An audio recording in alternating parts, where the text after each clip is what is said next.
오늘 베드로전서 1장 6절에 그러므로 너희가 이제 여러 가지 시험으로 말미암아 잠깐 근심하게 되지 않을 수 없으나 오히려 크게 기뻐하는도다. 너희 믿음의 확실함은 불로 연단하여도 없어질 금보다도 더 귀하여 예수 그리스도께서 나타나실 때에 칭찬과 영광과 존귀를 얻게 할 것이니라 했습니다. 시험과 시련이 힘든 것 같아도 그만한 가치가 있다는 말씀입니다. 1980년대 초에 소련의 우주 비행사 2명이 우주에서 211일 동안 있다가 지구로 귀환했습니다. 그때에 놀랍게도 건강이 아주 나빠져 있었습니다. 그들은 지구로 귀환해서 맥박이 빨라지고 심장에 이상이 생기고 심한 현기증으로 한동안 고생을 했습니다. 심지어 일주일 동안은 제대로 걷지도 못했습니다. 한 달 이상 약해진 근육과 심장을 강화시키는 치료를 했다는 것입니다. 이것은 사람이 아무런 압력이 없는 무중력 상태에 있으면은 근육이 점점 퇴화한다는 것을 알려주고 있습니다. 그래서 그 이후로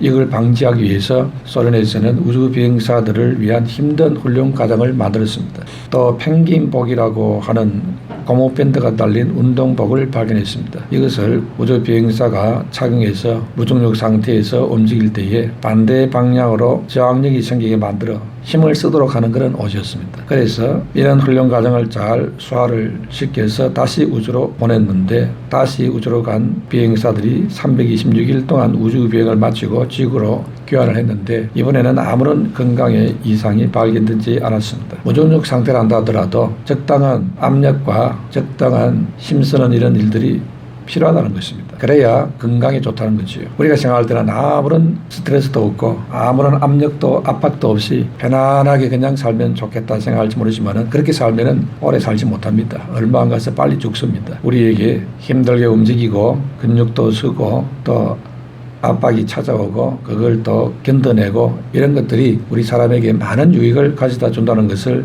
알 수 있습니다. 그렇기 때문에 우리가 축복에 대한 개념을 수정해야 하는 것입니다. 아무 문제가 없고 기적과 성공의 주인공이 되는 것만이 축복이 아닌 것입니다. 그런 의미에서 기독교는 역설의 복음인 것입니다. 죽어야 살고 낮아져야 높아지고 나눠주어야 채워지는 것입니다. 오늘 본문에서도 그런 역설 중에 하나의 비유가 포함되어 있습니다. 우선 시험을 만나면 염려하는 것이 정상인데 오히려 크게 기뻐하라 했습니다. 그리고 금은 반드시 불이 난 연단을 통과해야 정제된 순금으로 나온다는 것입니다. 그러나 계속 그 금을 불에 태우면 결국 없어지게 됩니다. 하지만 이 믿음은 어떤 시련을 거쳐도 절대 없어지지는 않습니다. 오히려 더 빛이 나기 때문에 시련을 만나도 크게 기뻐할 수 있는 것입니다. 또 금이라는 것은 비록 큰 바위나 철이나 모래 속에 파묻혀 있지만은 원래부터 금이었습니다. 불로 연단하는 것은 금에 섞여 있는 다른 불순물을 제거하는 작업입니다. 금에다가 다른 것을 첨가하면은 금이 되는 것이 아니지요. 그와 같이 우리 인간은 원래 하나님의 형상대로 창조됐습니다. 그래서 하나님 보시기에 심히 좋았다 했습니다. 완벽한 인간이었습니다. 그런데 우리 하나님 보실 때에 우리 인간이 추하고 더러운 불신앙과 죄가 섞이고 나니까 보시기에 좋지가 않게 됩니다. 우리 속에 이 불순물을 제거해야만 이제 온전한 사람이 될 수가 있게 되었습니다. 그래서 주님께서 우리에게 예수님 보내시고 그리고 믿음을 주시고 믿음의 시련의 과정을 통과하게 하시는 것입니다. 우리 인간 속에 들어와 있는 이 불순물이 무엇입니까? 하나님을 배반하는 완악한 마음이 바로 불순물입니다. 자신이 주인이 되어서 제 멋대로 살면서 온갖 죄와 악을 범하는 것이 바로 우리 안에 들어와 있는 이 불순물인 것입니다. 그래서 하나님은 이런 불순물을 제거하기 위해서 우리로 하여금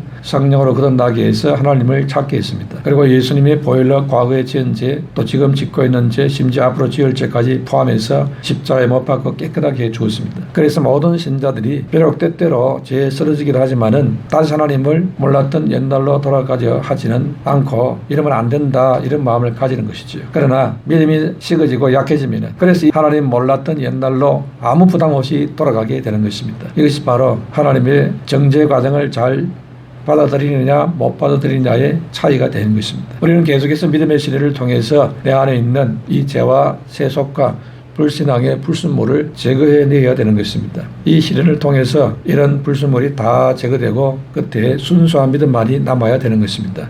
이 과정이 금이 절연된 것처럼 과정을 거치기 때문에 힘들 수가 있습니다. 그러나 인내하면은 불순물이 없는 순전한 믿음의 열매가 맺히게 되는 것입니다. 그렇게 되면은 예수님 나타나실 때에 칭찬과 영광과 존귀로 바뀐다는 것입니다. 그렇기 때문에 순전한 믿음으로 살려고 애를 쓰고 온전한 믿음으로 발전되도록 힘쓰는 그것이 당장은 우선 표가 안 나타나지만은 주님 앞에 섰을 때에 영원히 그 영광과 칭찬과 존귀로 바뀌어지는 열매가 나올 것이라는 것입니다. 그러므로 우리는 이 방향을 잘 맞춰서 살아야 하는 것입니다. 첫 번째로 시련은 그리스도 앞에서 영광과 칭찬과 존귀를 얻게 하는 것입니다. 고난은 하나님 떠난 데서부터 시작이 되었습니다. 7절에 너희 믿음의 확실함은 불로 연달아도 없어질 것보다 더 귀하여 했습니다. 원래 인간은 고난과 시련이 필요하지 않는 에덴 동산에서 살았습니다. 거기에서는 필요한 것이 다 있는 낙원이었습니다. 그런데 아담과 하와는 범죄함으로 그 동산에서 추방을 당하고 맙니다. 그 이후로 땅을 파고 땀을 흘려야만 먹고 살 수 있게 되었습니다. 그리고 자식들의 불화와 죽음을 보게 되었습니다. 에덴 동산에서는 생각지도 못한 엄청난 고난이 닥쳐왔던 것입니다. 이 고난의 원인이 바로 사단의 유혹에 빠져서 하나님의 말씀에 불순종해 범죄한 것이 있었습니다. 결국 인간의 고난은 하나님 뜻대로 살지 않고 자기 마음대로 살다가 생긴 결과였습니다. 그래서 이 세상에 고난들이 많이 일어나게 된 것입니다. 하나님의 뜻을 거부하고 하나님의 뜻에 방랑한 길로 가다가 엄청난 시련을 당하는 것이 인간인 것입니다. 이것이 바로 죄에 대한 형벌이고 불순종에 대한 결과의 열매인 것입니다. 이것은 믿음의 고난이 아닌 것입니다. 자신의 욕망과 죄로 인해서 스스로 판 무덤에 빠진 것에 불과한 것입니다. 프로이드의 정신분석학에서 인생을 불편하게 하고 억울하게 만드는 모든 문제의 원인들은 다 지나온 과거의 경험이나 상처에 의한 것이다, 이렇게 말합니다. 그래서 오늘 이 고통의 문제는 모두 과거의 나쁜 경험이나 상처가 무의식 속에 잠재되어 있다가 나타난 것이라고 말합니다. 그러니까 요점은 자기 잘못은 하나도 없다는 것입니다. 모든 것이 다 과거 탓이고 부모의 탓이고 어른들의 억압의 탓이고 옛날의 어두운 경험과 충격 탓이라는 것입니다. 이런 식으로 해석을 하고 당하는 것은 믿음의 시련이 아닌 것입니다. 성경에서 말씀하는 고난은 내가 미련하고 어리석어서 당하는 고난을 말하는 것이 아닙니다. 욕심을 내고 고집 부리다가 스스로 당하는 이런 것을 고난이라고 하지를 않습니다. 요셉을 보세요. 어머니가 동생을 낳다가 죽었습니다. 많은 이복 형제들 속에서 구박을 받았습니다. 요셉이 어머니를 일찍 잃고 불쌍하다고 아버지가 특별히 챙기고 사랑했지요. 그런데 이것 때문에 오히려 그 형들의 미움을 받게 되었습니다. 그래서 나중에 애굽에 종으로 팔려가게 됩니다. 또 종으로 팔려간 그 주인 보디발의 부인이 요셉을 유혹을 합니다. 이걸 거절하다가 감옥까지 들어가게 됩니다. 이것이 바로 고난입니다. 자기 자신은 아무 잘못이 없는데 자기 양심 때문에 하나님 앞에 바로 살려고 하는 이 중심 때문에 타인의 미움 때문에 죄 없이 당하는 것이 바로 고난인 것입니다. 다니엘을 보세요. 이 다니엘은 그 시대의 지도자들과 백성들의 타락 때문에 바빌론으로 포로로 끌려갔습니다. 어린 나이에 포로로 끌려갔습니다. 그런데 바빌론에서 다행히 선택을 받아서 왕의 신하가 되었습니다. 그런데 신앙 때문에 어려움과 고난을 당합니다. 심지어 믿음으로 하나님께 기도하는 것 이것 때문에 사자굴에 던져지는 위기도 겪었습니다. 그러나 하나님은 이 다니엘을 구하시고 바사 나라의 세 번째 높은 지위에 올려주었습니다. 범죄가 아니고 양심과 신앙 때문에 당하는 어려움과 고통이 바로 고난인 것입니다. 개인마다 어려움이나 괴로움이나 고난이 있을 수 있습니다. 그러나 그것의 원인이 무엇인지 깊이 상고해 보아야 됩니다. 만약 신앙의 양심 때문에 겪는 어려움이 아니라 내 고집과 내 잘못 때문에 오는 고난이라면 이건 빨리 회개해야 될 문제인 것입니다. 자신의 고집과 무지와 불신앙과 악을 고쳐야 됩니다. 그리고 앞으로는 믿음과 신앙의 양심 때문에 당하는 그런 사람이 되어져야 되는 것입니다. 요셉처럼 다니엘처럼 하나님의 사람으로 살다가 어려움을 겪는 이런 믿음의 사람이 되시기를 축원합니다. 시련으로 인해서 자신의 과적과 잘못을 회개했는데도 시련이 금방 끝나지 않고 지속되는 경우가 많습니다. 그러나 그렇다고 낙심하고 절망하지 말아야 되는 것입니다. 하나님께서는 나의 부실한 부분을 그 시련의 시간을 통해서 고쳐나가시도 하는 것입니다. 그리고 하나님은 시련을 통해서 우리의 뿌리를 튼튼하게 만들기도 합니다. 그리고 나의 시야를 넓혀서 인생을 멀리 보게 만듭니다. 그리고 우리의 인격을 성숙시키십니다.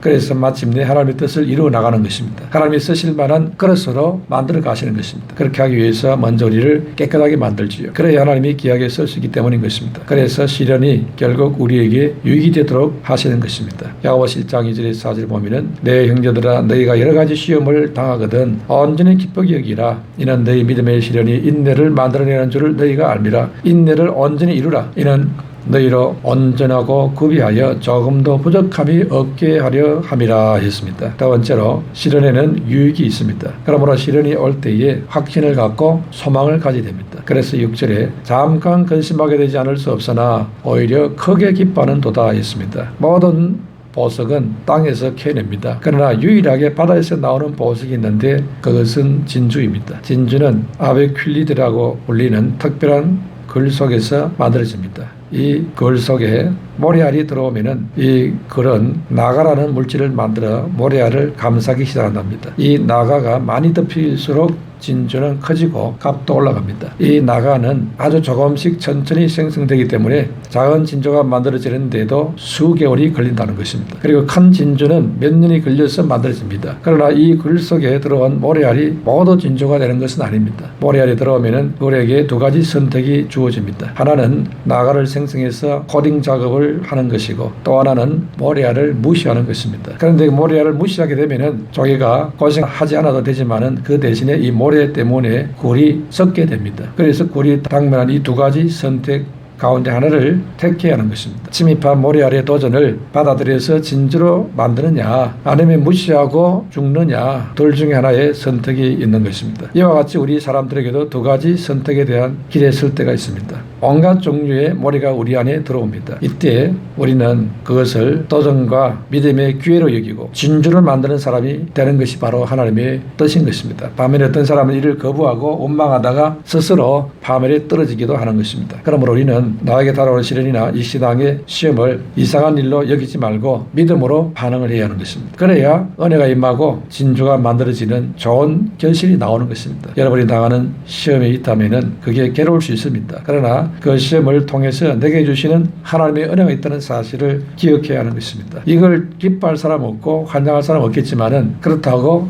피할 수 있는 것이 아닌 것입니다. 그러면 시련을 통해서 어떤 유익이 있습니까? 시련은 우리를 강하게 만듭니다. 옛날에는 철을 가진 나라가 다른 나라를 다스렸습니다. 블레셋이 이스라엘에게 위협이 된 것도 블레셋이 철을 다루는 기술이 있는 나라였기 때문이었습니다. 오늘날에는 핵무기를 가진 나라가 큰 소리를 치고 있습니다. 그래서 강한 것 중에 제일 강한 것으로 무기를 만들려고 하는 것입니다. 그것이 생명을 구하기도 하고 죽이기도 하는 것입니다. 그것이 나라를 지키기도 하는 것입니다. 세상은 약하면 넘어지고 잡아먹히는 겁니다. 그래서 강한 것을 추구하는 것이지요. 그런데 하나님은 철보다 핵보다 더 강하신 것입니다. 시험은 우리를 이렇게 강하게 만들어 우리를 바꿀 수 있습니다. 하나님이 그렇게 하시는 것입니다. 심지어 죽음도 겁내지 않는 다니엘 같은 사람, 에스더 같은 사람으로 만들 수가 있는 것입니다. 그래서 시편 46편 1절에 3절에 보면은 하나님은 우리의 피난처시요 힘이시니 환난 중에 만날 큰 도움이시라. 그러므로 땅이 변하든지 산이 흔들려 바다 가운데에 빠지든지 바닷물이 솟아나고 뛰놀든지 그것으로 넘침으로 산이 흔들릴지라도 우리는 두려워하지 아니하리로다 했습니다.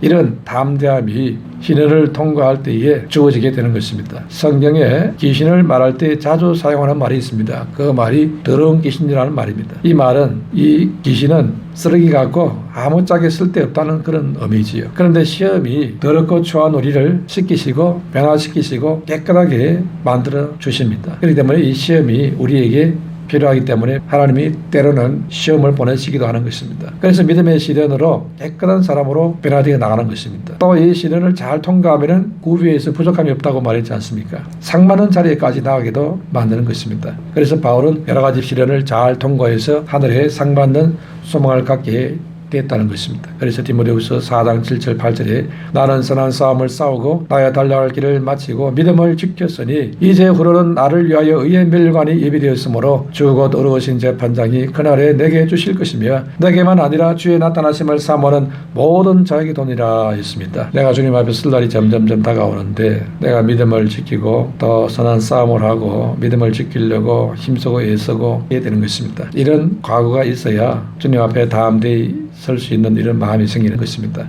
한 것이라고는 맨날 불신앙하고 그저 이기적으로 살고 이렇게 불신앙으로 살고 이렇게 한 사람들이라면은 주님 앞에 서는 것이 그렇게 떳떳하지 않을 것입니다. 그러므로 초점을 잘 맞춰야 하는 것입니다. 잠깐 살다 없어질 세상을 위해 초점을 맞출 것인가, 영원한 주의 나라에서 하나님과 함께 영원히 사는 그것에다가 초점을 맞출 것인가, 이 초점을 잘 맞춰야 하는 것입니다. 주님 분명히 우리에게 믿음을 주었습니다. 그리고는 그 믿음은 육신을 위한 믿음이 아닌 것입니다. 육신을 위해서는 믿음도 필요 없는 저 민물들도 얼마든지 본능으로 잘 살고 있습니다. 그러나 우리 사람은 본능으로 사는 자가 아닌 것입니다. 믿음으로 살아야 될 존재인 것입니다. 그러므로 하나님을 바라보고 의의 멸류관과 하늘의 상급으로 나아가는 그런 믿음의 사람이 되시기를 축원합니다.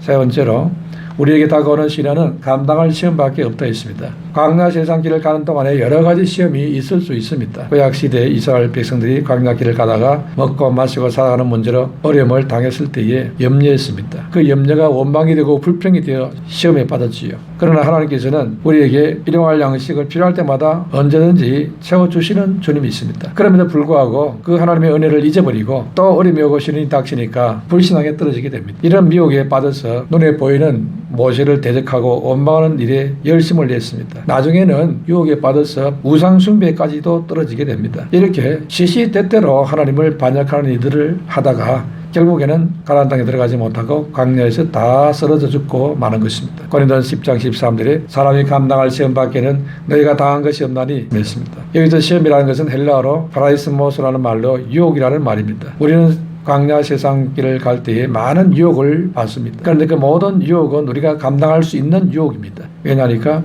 하나님은 감당할 시험만 허락한다 했기 때문입니다. 야고보 7장 13절에 사람의 시험을 받을 때에 내가 하나님께 시험을 받는다 하지 말지니 하나님은 악에게 시험을 받지도 아니하시고 전히 아무도 시험하지 아니하셨느니라 했습니다. 여기서 말하는 이 시험도 유혹이라는 말입니다. 하나님은 아무나 그렇게 마귀처럼 유혹하는 그런 분이 아니다, 그런 뜻입니다. 선한 의미에서의 테스트는 할 수 있어도 유혹을 하시는 하나님이 아닙니다. 그래서 하나님은 유혹하지도 않고 유혹받지도 않는다, 이 말씀이지요. 유혹은 마귀가 하는 일인 것입니다. 요한계시록 12장 9절에 큰 용이 내쫓기니 옛뱀 곧 마귀라고도 하고 사단에게도 하여 온 천하를 꿰는 자라. 그가 땅으로 내쫓기니 그의 사자들도 그와 함께 내쫓기니라 했습니다. 마태복음 4장 1절에는 그때 예수께서 성령에게 이끌려 마귀에게 시험을 받으러 광야로 가시니 했습니다. 여기서 나오는 모든 이 시험이라는 말이 다 유혹이라는 뜻입니다. 그런데 그 악령들도 자기 마음대로 유혹을 하는 것은 아닙니다. 하나님의 허락이 떨어져야 유혹도 할 수 있습니다. 그러나 하나님은 미쁘신 하나님이기 때문에 우리가 감당 못할 그런 시험이 오도록 허락하지는 않습니다. 하나님의 악령들에게 성도를 미혹하도록 허용을 하지만은 그러나 그 성도가 아주 넘어져서 실패하도록까지 그 정도로까지 허락하지는 않는다는 것입니다. 감당할 만한 수준에서 허락을 한다는 것입니다. 왜 그렇게 합니까? 하나님의 성도에 대한 가진 선한 목적이기 때문에 그 선한 목적이 이루어질 정도로까지만 그렇게 시험을 보내고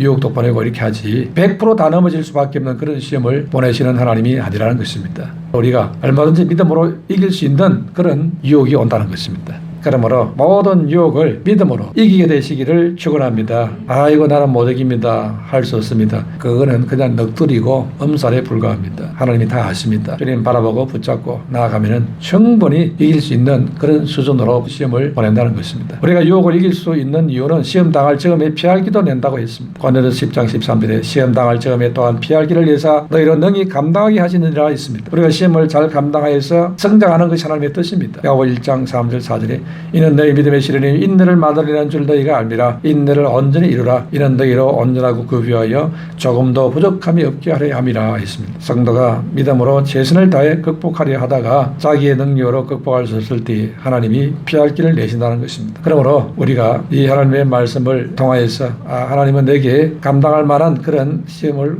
허용을 하시고 정말 안 되면은 피할 길도 내시는구나, 참으로 좋으신 하나님이시구나 이러면서 주를 더 신뢰하고 의지해야 되는 것입니다. 그런 의미에서 시련은 나쁜 것이 아닌 것입니다. 요한계시록 3장 19절에 물론 내가 사람 자를 책망하여 징계하노니 했습니다. 하나님은 사랑하기 때문에 시련을 주신다는 것입니다. 그 시련에는 어떤 해도 없습니다. 모든 시련은 전적으로 하나님의 손에 있습니다. 이 세상에 어떤 시련도 하나님의 결재와 허락이 없이는 다가오지 않습니다. 그러므로 우리가 시련을 두려워하지 말아야 하는 것입니다. 로마서 8장 18절에 생각한데 현재의 고난은 장차 우리에게 나타날 영광과 좋게 비교할 수 없도다 했습니다. 주님은 우리의 어려운 눈물과 시련 중에 감사를 결코 잊지 않으시고 풍성하게 갚아주시는 좋으신 하나님인 것입니다. 그렇기 때문에 시험이 오고 유혹이 온다 하더라도 두려워하지 말고 믿음으로 굳게 해서 오히려 감사함으로 감당하여 이기게 되는 은혜가 있게 되시기를 축원합니다.